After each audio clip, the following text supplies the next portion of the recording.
देखिए, मुझे लगता है जिस तरह से 10 वर्षों की सरकार अहंकारवश चली और जिस तरह से संविधान और लोकतंत्र को कुचलने का काम किया, तो चारों तरफ आज अन्याय ही अन्याय व्याप्त है।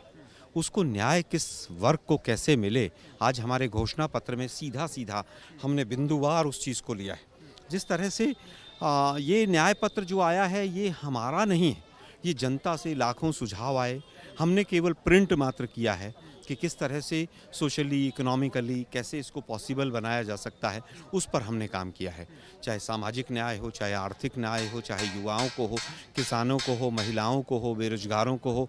आज अगर सबसे बड़ी कोई समस्या है तो वो ये है कि इस अहंकारी सरकार ने पूरी तरह से पूरे देश में अन्याय ही अन्याय किया है। आज यहाँ तक कि सांसद भी न्याय मांग रहे हैं, न्यायपालिका भी, कार्यपालिका भी, विधायिका भी। आज हमारा जो न्याय पत्र आया है, इस न्याय पत्र के माध्यम से हम जनता के बीच में जाएंगे, आप मीडिया के साथियों के माध्यम से बीच में जाएंगे। हमें पूरी उम्मीद है कि कांग्रेस पार्टी इंडिया अलायंस जीतेगा, सरकार बनेगी और इस बार जनता चौंकाने वाले नतीजे देगी। देखिए, मुझे लगता है कि जिस तरह से आज संसद में भी 150 सांसदों को जिस तरह से सस्पेंड करके तमाम बिल पास हो जाते हैं, जिस तरह से राज्यों को जो उनका जीएसटी का पैसा मिलना होता है वो नहीं मिलता है, जो राज्य अपोजिशन पार्टीज़ के रूल्ड हैं वहाँ पर जो केंद्र की योजनाएं हैं वो देर से पहुँचती हैं, उनको नीति आयोग का पैसा, मनरेगा का पैसा देरी से पहुँचता है, उनके विकास के कार्य रुक जाते हैं। यहाँ तक भेदभाव किया जाता है कि तमाम मीटिंग्स में उनको प्रॉपर बोलने तक नहीं दिया जा सकता है।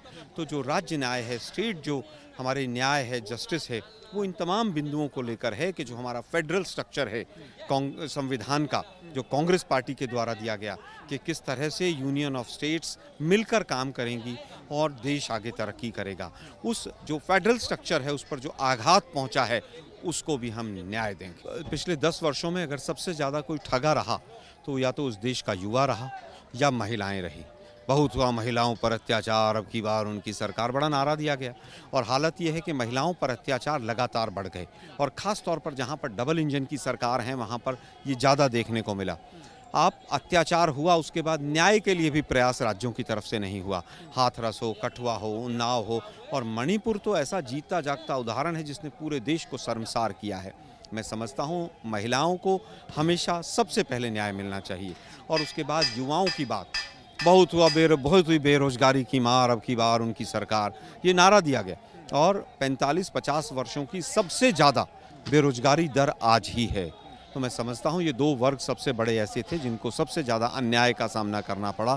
कांग्रेस पार्टी की सरकार आएगी, इंडिया की सरकार आएगी और हम सबसे पहले इन दोनों वर्गों को न्याय देंगे। देखिए, 2% जो एक तरह से 2 लोग वहाँ पर केंद्र में बैठे हैं और 2 मुख्य लोग हैं जिनके लिए पूरी सरकार काम करती है और इलेक्टोरल बॉन्ड्स के बाद तो कुछ बचा ही नहीं कि किस तरह से तमाम संवैधानिक जांच एजेंसियों का दुरुपयोग करके कुछ लोगों के लिए, मुट्ठी भर लोगों के लिए पूरी सरकार नतमस्तक हो जाती है। उनका घोषणा पत्र उन्हीं के भलाई के लिए, उन्हीं के उद्धार के लिए, उन्हीं के विकास के लिए आएगा। हमारा जो घोषणा पत्र है वो पूरे देश के समग्र विकास के लिए। हाथ की 2 रेखाएं हैं और हमारा जो चिन्ह है उसमें भी 2 रेखाएं हैं। इंदिरा गांधी जी ने चिन्ह लिया था, एक कर्म का है, एक भाग्य की 2 रेखाएं हैं। हम कर्म कर रहे हैं, भाग्य हमारा साथ देगा परमात्मा, और वो परमात्मा जनता जनार्दन है।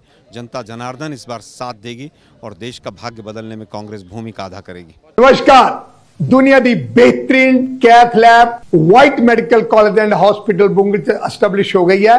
सीधा व्हाइट मेडिकल कॉलेज आओ, इलाज कराओ, सलारिया तोड़ा प्रात तोड़े दुख से हाजिर है। धन्यवाद।